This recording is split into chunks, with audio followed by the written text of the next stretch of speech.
அனைவருக்கும் வணக்கம். பத்ரகாளி அம்மன் மந்திரம் யூடியூப் சேனல் சார்பாக நம்ம இன்றைக்கு பதிவில் நம்ம என்ன பார்க்க போகிறோம் அப்படின்னா, மரங்களை கனவில் காண்பதால் நமக்கு என்ன பலன்கள் என்று தான் நம்ம இன்றைக்கு பதிவில் நம்ம பார்க்க போகிறோம்.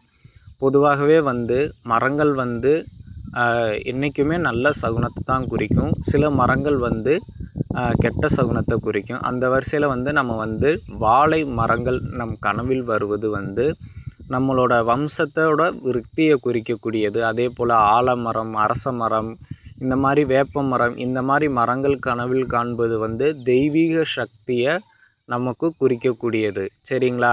இந்த மாதிரி கனவுகள் வர்றது நமக்கு செல்வத்தையும் நம்மளோட வாழ்க்கையில் இனிமையான செயல்களும் நடக்க போகுது அப்படின்றதுக்கு உண்டான அர்த்தம்.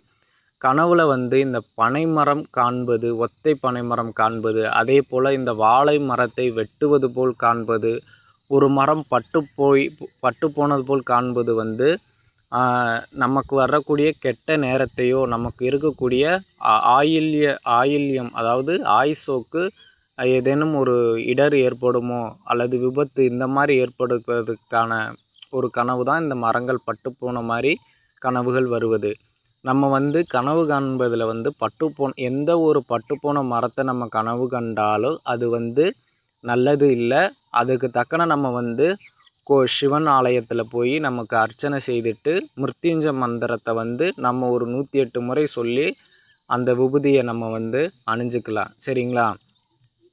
இந்த மாதிரி கனவுகளில் பசுமையாக வர்றது ரொம்ப ரொம்ப நல்லது. அதுலேயே காஞ்சு போய் வர்றது கெட்ட சகுனத்தை குறிக்கக்கூடியது. நன்றி, வணக்கம்.